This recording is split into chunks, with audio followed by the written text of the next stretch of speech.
Napakarami nagsasabi na kapag ikaw yung pinakamahina sa league, mag-tank ka na lang. Par, hindi mo ba alam na sobrang hirap mag-tank? Tapos sasabihin yung pa ng iba, napabuhat ng daw ang mga tank.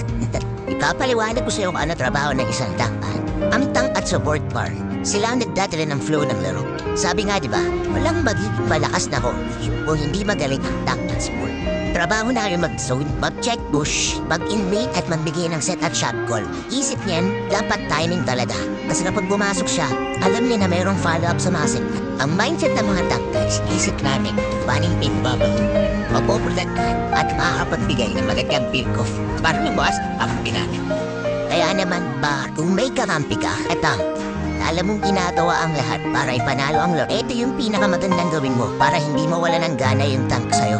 At nag-i-invade siya, respawn nyo kapag hinahabol siya ng mga kalaban. Mag-follow up ka lagi sa mga set tank pick-off. At huwag na huwag yung sisihin kapag meron siyang mga maling set. Kasi pare, sa tagal-tagal ko na nagtatang, sobrang hirap kapag ginagawa mo na yung lahat. Tapos dahil lang sa isang maling set mo, ay sisihin ka na.